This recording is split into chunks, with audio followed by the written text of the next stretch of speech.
Are seeing pretty colors a sign of Megamania? Well, maybe check WebMD for that, but it's definitely a sign that we're playing Megamania for the Atari 2600. This was released by Activision in 1982 and went on to become one of their better-known titles. Shooters on the 2600 were not vague by any means, or not unrepresented by any means, but Megamania managed to stand out partly because of its very tight control and its unique premise and, its difficulty.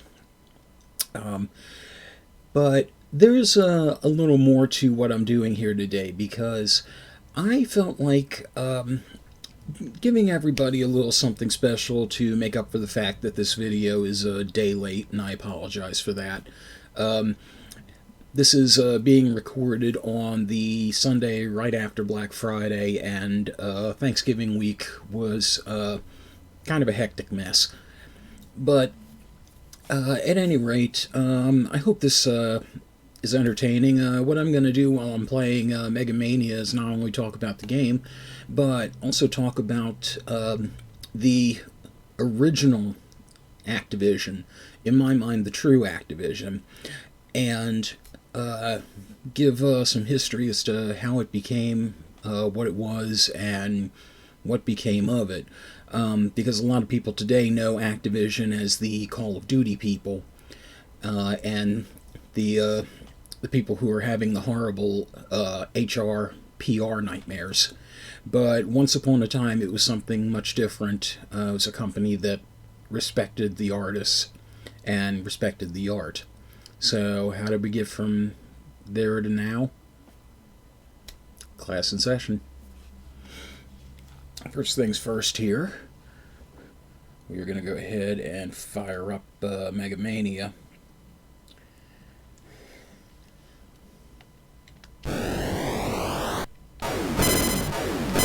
So, to give you an idea of the game here, you have what are meant to be various household objects that are suddenly gaining sentience and attacking you. These are actually hamburgers.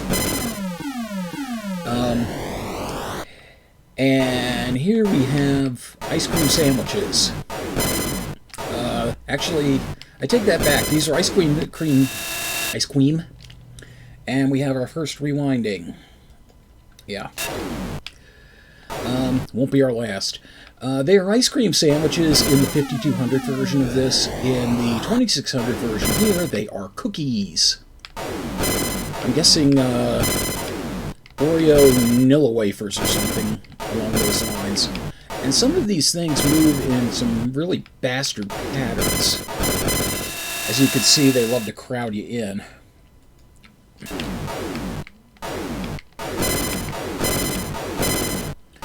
So, oftentimes your only real chance for survival is to take out the ones on the edges. And that's gonna get me. But you do what you can. Wait a tick.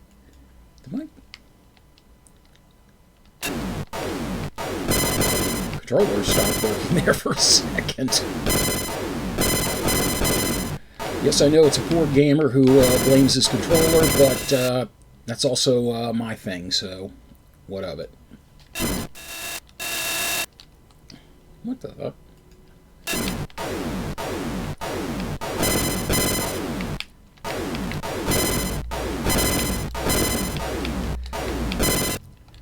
Apparently a downside of coming out pause there is the controller will sometimes not kick in right away. You ass.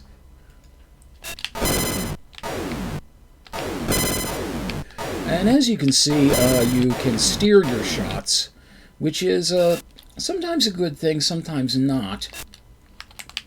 Damn it. I couldn't move. Fucker.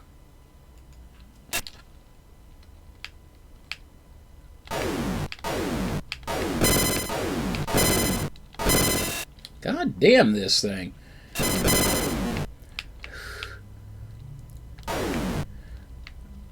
knew I should have gone on a diet. The cookies are going to be the death of me. Enjoying this yet, folks? There's going to be a lot of it.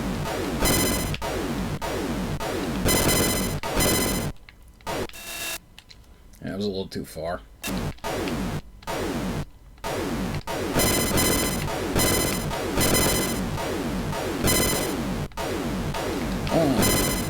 Okay, so anyway, now that I seem to be in a little bit of a groove with this, let's say we go on with our fascinating historical tale. So, as many people know, Activision's story really starts with Atari. Founded in 1972 by Nolan Bushnell, along with Al Alcorn and a couple of other people involved. By the way, these are bugs in this version. The 5200 version calls them refrigerator magnets. Yeah, don't ask me about that one. They also, I could not move at all. They also do like a two-tone thing on the graphics, so they look a little better on the 5200. And god damn it, stop swung right into the shots. Not gonna do anybody any good. At any rate, Warner Communications bought Atari in 1976, and shortly thereafter, Bushnell was out, either fired or quit, depending on who you ask. Go forward a couple of years, or actually I should mention one person very important to this story. The person in charge of Atari, placed there by Warner, is a man named Ray Kassar.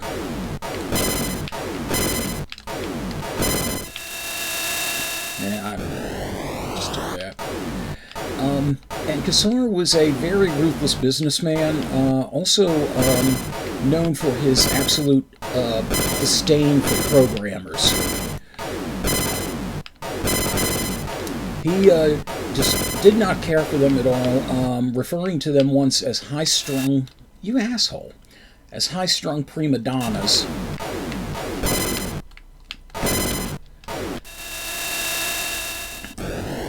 And also claiming that anyone could program a game cartridge, which proved to be eerily prophetic, but we'll get into that in a bit.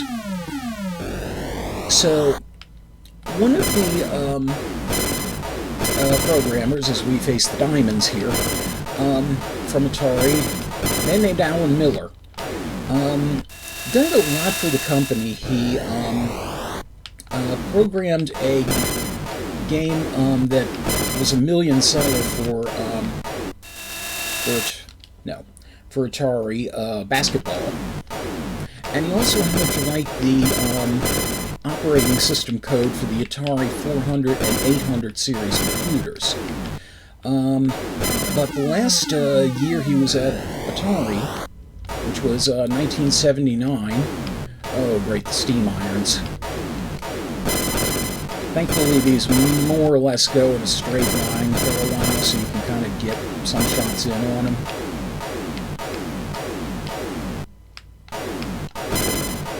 Start getting bitchy. But the last year he was at Atari, he really didn't do much. And he had a friendship with several other programmers at Atari by the names of David Crane, Larry Kaplan, and Bob Whitehead. Now, the four of them together, who sort of affectionately referred to themselves as the Gang of Four. No relation to the Chinese atrocity people under Mao Zedong, were arguably the four best programmers that Atari had. Bow ties.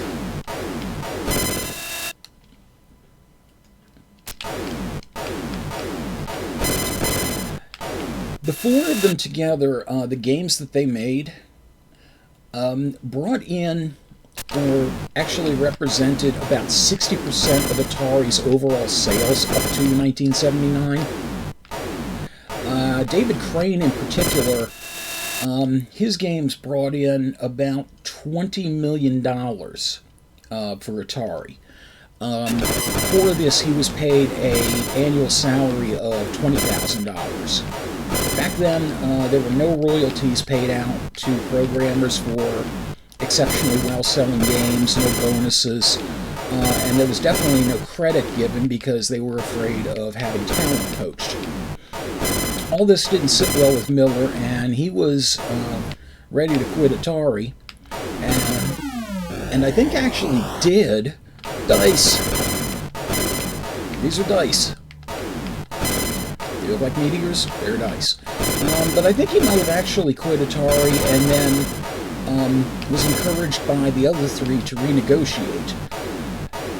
And the other three decided they were going to go ahead and renegotiate at the same time too. So they went up the chain of command. And you notice the patterns are changing a bit now. They went up the chain of command, eventually finally speaking to Kassar himself. Kassar told them a very infamous line to show exactly how much, to show exactly how much disrespect he had for them. He told them, and I'm quoting here, "You are no more important to the process than the person on the assembly line who puts the cartridge together." Yes, just utter disrespect.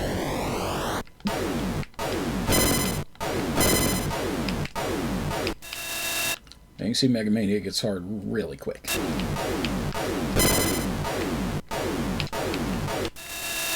God damn it.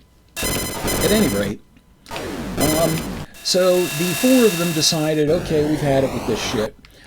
So they looked into forming their own company to create stuff for the 2600, whether Atari wanted them to or not.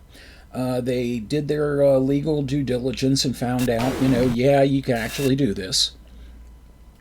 And thus they formed Activision. It was a combination, portmanteau, of active and television. You know what, I'm just going to die. I don't even know most of the patterns on this. It just gets crazier and crazier from there.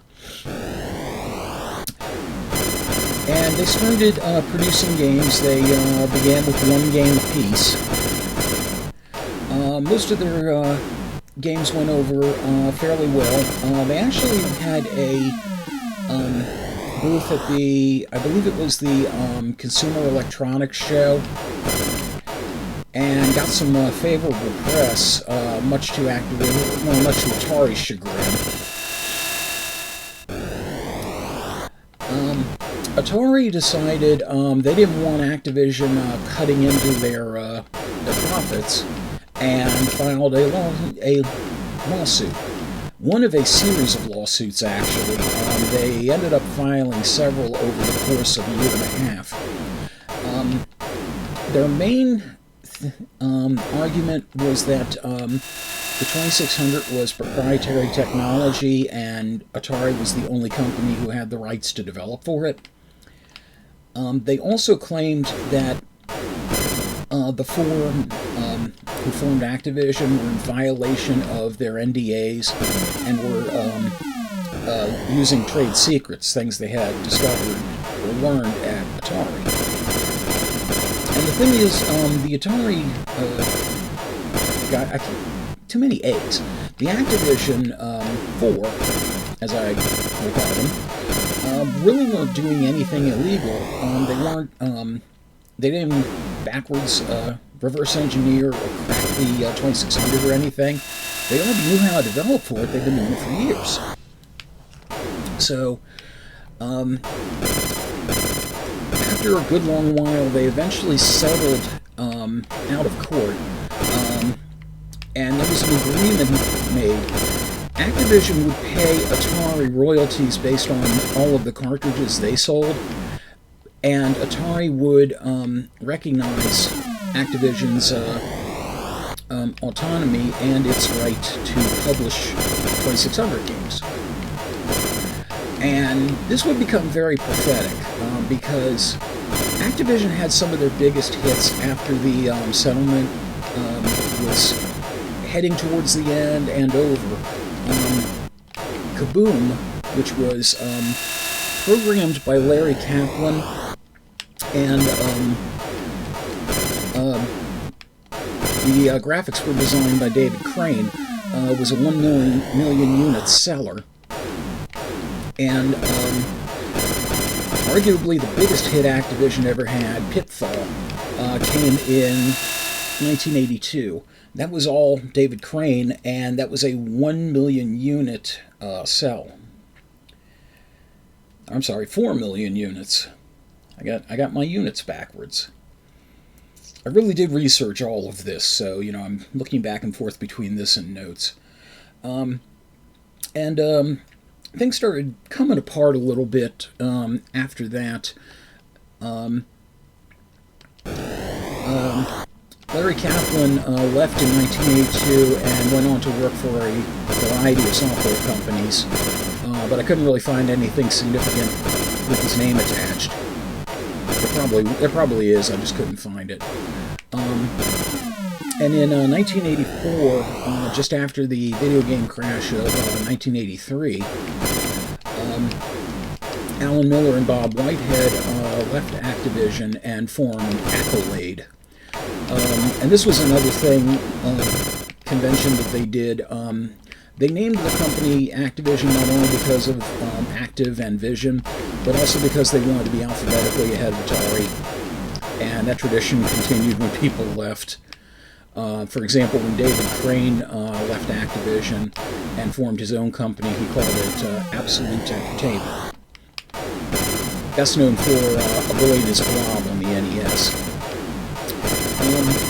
But as I mentioned before, there were some unexpected consequences to Activision's new autonomy, because Activision was able to act as a third-party company, independent of Atari, as long as they paid the royalties. So could anybody else. So you ended up with a whole lot of different companies that were trying to follow the same model. And as a result, you ended up with a very mixed bag of software out in the market. Because Ray Kassar's statement that anybody could program a cartridge was eerily prophetic. A lot of people were able to put out cartridges, but the question was, did they have programmers skilled enough to make them quality?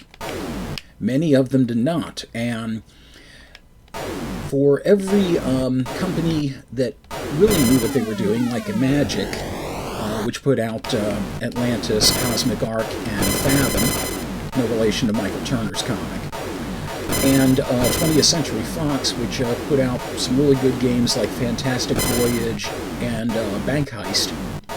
I'll be getting to that at some point. You ended up having companies like Mystique. If you're not familiar with Mystique, you're probably familiar with the 2600 game Custer's Revenge. And if you're not familiar with that, you're not going to see it here because there's no way in hell I can show it. But it ended up with glut in the market. A lot of stuff went unsold. Companies didn't want to touch games for a while. And Atari themselves didn't help either because they had two disastrous games in 1 year. A very subpar version of Pac-Man, which they were marketing to people who had existing units, of which there were about 10,000, or I'm sorry, 10 million. Yeah, they were doing better than that. But Kassar ordered another something like 200,000 or 400,000 consoles manufactured because he truly believed that many more people would buy a 2600 just to play Pac-Man. and they might have if the version hadn't been utter shit. And then, of course, at the end of the year, there was E.T. the Extraterrestrial, the game designed in 6 weeks by one person. I highly recommend the Angry Video Game Nerd movie for the story about that. But at any rate, by the time like the NES era was around, the only person of the original 4 left at Activision was David Crane. He peaced out when a new person came in fact, Activision's first CEO. And that was a man by the name of... I forget his name. Main reason Crane left was because Davis wanted to keep Crane around, and in doing so he offered him a pay cut and vague promises of incentives that were never really specified, and Crane's like, you know, this is Ray Kassar all over again, so peace out. One other thing I forgot about Ray Kassar, it's kind of funny. I believe the year was 92 or 93. There was a game on the 2600 made by Atari about a alien bug that was trying to destroy an alien base. The game was called Yar's Revenge, Y-A-R, Ray spelled backwards. And according to the manual, the alien bug was from the Razak star system. Kassar backwards. So there was an inside joke at Atari that this was Ray's revenge on Activision. Yep, that showed him. But at any rate, so Activision still survived into the NES era, though most of the original people had gone. They produced some PC games. They had actually diversified a bit to help survive the video game crash, so they could stick around.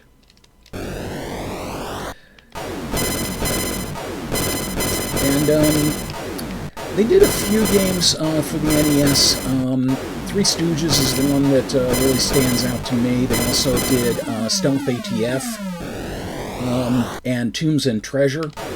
But the one, probably the more infamous one, is Super Pitfall. And they were also responsible for the horrible Predator game. Yes, the one with pink Arnold Schwarzenegger.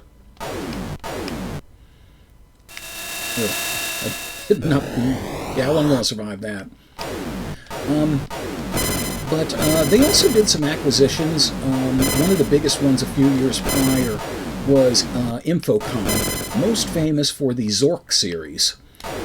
Also for the Hitchhiker's Guide to the Galaxy game, and what the hell was the name of it? A Mind Forever Voyaging, that's what it was. They also had a couple of other software producers that they worked with. One was a sports game company called GameStar, and the other was a business application company called 10.0. Together they rebranded under the name Mediagenic in order to show how they were diversified. Mediagenic didn't last long, though. After about 3 years, it was very badly devalued. And enter the one and only infamous Bobby Kotick, who got together with some other investors, and in what I guess you could call a hostile takeover, and bought Mediagenic for $500,000. Considering at one point Activision was valued in the double-digit millions in their initial public trading, yeah, the mighty fell pretty badly. But codec for all of his obnoxiousness now did a couple of smart things. The first was he got Activision back out there and rebranded it in a new stock offering, and he decided to use the Activision name again, basically because it was, name recognition, and it would be a lot easier to use that than spend all of his money trying to earn a reputation on his own. I can't necessarily say I fault him for that. The other thing he did was buy up a lot of different studios that were producing some really good games, or would produce some really good games. Some of the more notable ones are Treyarch and Infinity Ward, who produced the annual Call of Duty debacles. Neversoft, which would produce the Tony Hawk's Pro Skater series of games. Red Octane, responsible for Guitar Hero. Vivendi, which gave them control of the Spyro the Dragon franchise. And a little-known company called Toys for Bob, which worked with Vivendi, and branched off the Spyro series into a little venture called Skylanders. Now, of course, for all of this, you got good games left behind because they couldn't be exploited on a yearly basis, like COD. And you got horrible treatment of workers and programmers, both in terms of work hours and sexual harassment. And then you got they have a merger with Activision, or with Blizzard rather, and Blizzard lost a lot of their fan cred. There's also the current potential merger going on with Microsoft that's right now being contested, I believe. So that's there. So what happened to the original Activision 4? Well, the one who did the least was Bob Whitehead. He left the industry in the mid-'80s, basically just saying it had lost its way. Some of the more notable games he was responsible for are Hardball on the Commodore 64, and as far as the 2600 goes with Activision, Chopper Command, and a game I just recently played, Private Eye. Now, Larry Kaplan, who left in 1982, like I said, worked for various different software companies. I couldn't find a whole lot of games that were specifically credited to him. One thing he did do, he was very briefly, for like a couple of months, attached to the 1998 movie Ants as the lead technical director. Alan Miller, his most famous game for Activision was Robot Tank, which was kind of like Battlezone, but done a bit closer to how Battlezone was in the arcade. It wasn't like the frame kind of graphics that Battlezone was, but it was a first person from inside the tank, and it looked very cool.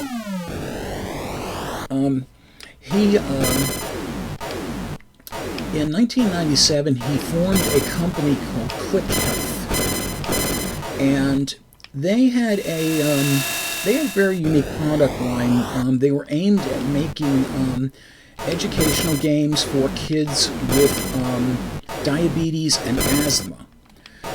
Two of the more famous games they are known for are the diabetes game Packy and Marlin, and the anti-smoking game Rex Ronan Experimental Surgeon on the Super NES. I hope my power doesn't go out there. And eventually, he went. He got back with David Crane in 2001. Crane had formed a company called. Look at my notes and find the right place here. Skyworks Technologies. They made online what they called advert games, which was basically like, Mountain Dew Simulator and that kind of thing, and that kind of stuff. So the two of them worked together again for a few years. As far as Crane himself, Absolute Software dissolved in 1995. Crane had a unsuccessful Kickstarter for a game, but ended up forming a company called Audacity Games in 2020, and he had two co-founders. One was his brother. Dan Crane, and the other was former Activision programmer Gary Kitchen. I know him best for probably my favorite Activision game, Pressure Cooker. Well, I keep skimming the outside of these things.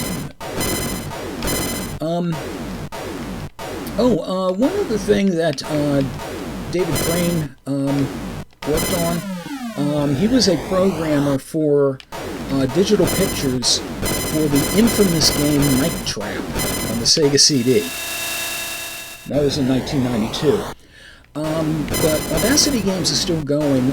What they do is develop 2,600 retro games for retro consoles.